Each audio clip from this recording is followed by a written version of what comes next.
नमस्कार। आज हम बात करने वाले हैं पृथ्वी के उस सबसे कीमती संसाधन की जिसके बिना सच में जीवन की कल्पना भी नहीं की जा सकती। जी हाँ, पानी की। अब ये सवाल बड़ा मजेदार है ना? कि अगर हमारी धरती का ज्यादातर हिस्सा पानी ही पानी है, तो फिर दुनिया भर में पानी की इतनी किल्लत क्यों है? सवाल सुनने में तो बड़ा सीधा लगता है, पर इसका जवाब उतना ही पेचीदा है। तो चलिए, आज इसी पहेली को सुलझाते हैं और समझते हैं कि आखिर पृथ्वी पर पानी का हिसाब किताब है क्या। तो जरा इस पर नजर डालिए। ये जो हमें दिखता है ना कि चारों तरफ पानी ही पानी है, उसमें से 96.5%, जी हाँ, 96.5% पानी तो खारा है, समुंदर का पानी। अब बचा सिर्फ 2.5% मीठा पानी। और मजे की बात यह है कि उस 2.5% का भी ज्यादातर हिस्सा ग्लेशियर और बर्फ की चोटियों में जमा हुआ है। मतलब हमारे पीने, खेती करने या इस्तेमाल के लिए जो पानी आसानी से मिल सकता है, वो तो बहुत ही मामूली सा हिस्सा है। तो इस पूरे मसले को ठीक से समझने के लिए हम इन हिस्सों पर बात करेंगे। सबसे पहले जानेंगे कि ये जल विरोधाभास है क्या। फिर संकट के कारणों को समझेंगे। भारत में बने बड़े बड़े बांधों पर बात करेंगे और उनकी असली कीमत जानेंगे। फिर देखेंगे कि हमारे पुराने ज्ञान और नए समाधान क्या हैं, और आखिर में ये समझेंगे कि हर एक बूंद कैसे मायने रखती है। तो चलिए शुरू करते हैं पहले हिस्से से कि पानी तो एक रिन्यूएबल रिसोर्स है, मतलब ये बार बार बनता रहता है, फिर भी इस पर इतना बड़ा संकट क्यों मंडरा रहा है। देखिए, हम सब ने स्कूल में वाटर साइकिल मतलब जल चक्र के बारे में तो पढ़ाई है कि कैसे पानी भाप बनता है, फिर बादल और फिर बारिश होकर वापस जमीन पर आ जाता है। ये साइकिल पानी को नया तो कर देता है, ये बात बिल्कुल सही है, लेकिन ये इस बात की गारंटी नहीं देता कि पानी वहीं बरसेगा जहां उसकी जरूरत है, या तब बरसेगा जब उसकी जरूरत है।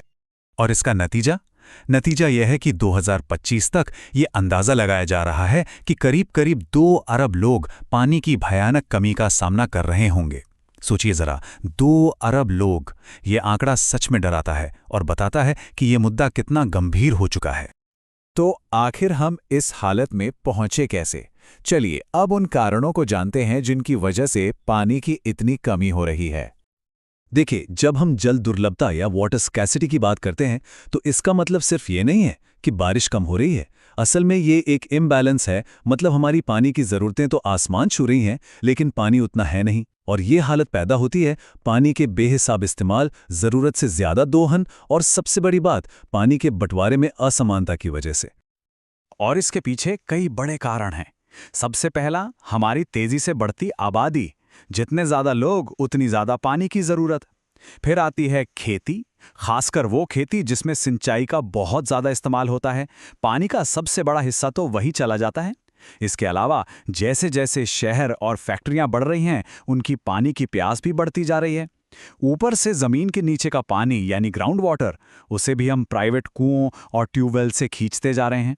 और जो पानी बचा है उसे हम घरेलू और इंडस्ट्रियल वेस्ट, केमिकल्स और पेस्टिसाइड्स डालकर खराब कर रहे हैं।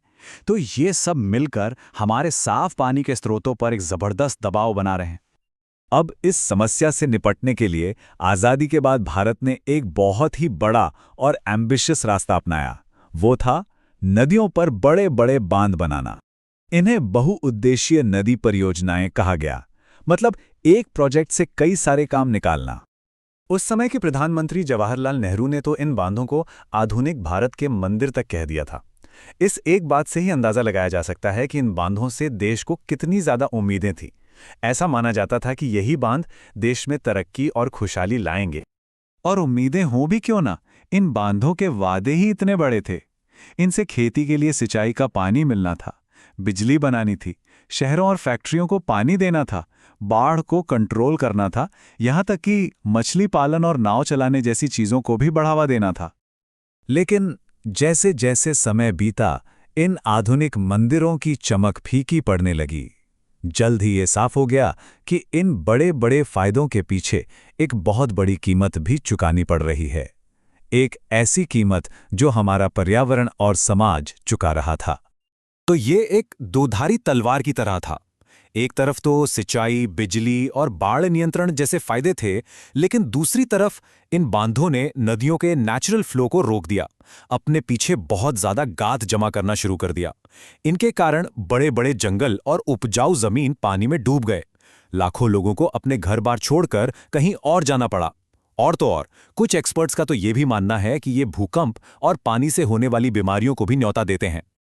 और ये जो लोगों का विस्थापन था, मतलब लाखों लोगों को अपनी जड़ों से उखाड़ फेंकना, ये एक बहुत बड़ा मुद्दा बन गया। इसी के खिलाफ नर्मदा बचाओ आंदोलन और टिहरी बांध आंदोलन जैसे बड़े बड़े जन आंदोलन खड़े हुए, जिन्होंने इन परियोजनाओं पर गंभीर सवाल उठाए। और अब एक और नई चुनौती सामने आ रही है। 2050 तक भारत के 80% बड़े बांध 50 साल से भी ज्यादा पुराने हो चुके होंगे। मतलब अब वो बूढ़े हो रहे हैं और गाद भरने की वजह से उनकी पानी जमा करने की क्षमता भी कम होती जा रही है। तो जो समाधान हमने कल अपनाया था, वो आज खुद एक समस्या बनता जा रहा है। तो सवाल उठता है कि क्या इन बड़े बांधों के अलावा कोई और रास्ता है? बिल्कुल है, और इसका जवाब छिपा है हमारी अपनी जड़ों में, हमारे इतिहास में। चलिए देखते हैं कि कैसे हमारा पुराना ज्ञान और आज की टेक्नोलॉजी मिलकर एक ज्यादा टिकाऊ रास्ता बना सकते हैं। पानी को सहेजना, उसे बचाकर रखना, ये भारत के लिए कोई नई बात नहीं है। हमारे इतिहास में इसके एक से बढ़कर एक उदाहरण मिलते हैं। पहली सदी ईसा पूर्व में श्रृंगवेरपुर में गंगा की बाढ़ के पानी को मैनेज करने के लिए गजब का सिस्टम था। चंद्रगुप्त मौर्य के जमाने में तो बड़े बड़े बांध, झीलें और सिंचाई के सिस्टम बनाए गए थे। 11वीं सदी में बनी भोपाल झील अपने समय की सबसे बड़ी आर्टिफिशियल झीलों में से एक थी। और 14वीं सदी में दिल्ली के हौज खास का टैंक सिरी फोर्ट इलाके को पानी पहुंचाने के लिए बनाया गया था। मतलब हमारे पूर्वज पानी की अहमियत को बहुत अच्छे से समझते थे। और ये सिर्फ राजा महाराजाओं तक सीमित नहीं था। आम लोगों ने भी अपने अपने इलाकों के हिसाब से पानी बचाने के नायाब तरीके खोज निकाले थे। जैसे पश्चिमी हिमालय में गुल या कुल, राजस्थान में खादीन और जोहड़, बंगाल के मैदानी इलाकों में बाढ़ के पानी को खेतों तक ले जाने वाले चैनल, या फिर रेगिस्तान में पीने का पानी जमा करने के लिए घरों की छतों पर बने टांके। यहां तक कि मेघालय में तो बांस के पाइप से सिंचाई करने का एक अनोखा तरीका भी था। इनमें से एक बहुत ही शानदार तरीका है छत पर बारिश का पानी जमा करना, जिसे रूफटॉप रेन वाटर हार्वेस्टिंग कहते हैं। इसका तरीका बड़ा सिंपल है। छत पर गिरने वाले बारिश के पानी को एक पाइप के जरिए नीचे लाया जाता है। पहली बारिश से छत और पाइप को धुलने दिया जाता है और उसके बाद का सारा साफ पानी एक अंडरग्राउंड टैंक, जिसे टांका कहते हैं, उसमें जमा कर लिया जाता है। इस पानी को पार्लर पानी भी कहा जाता है और ये पीने के पानी का सबसे शुद्ध रूप माना जाता है।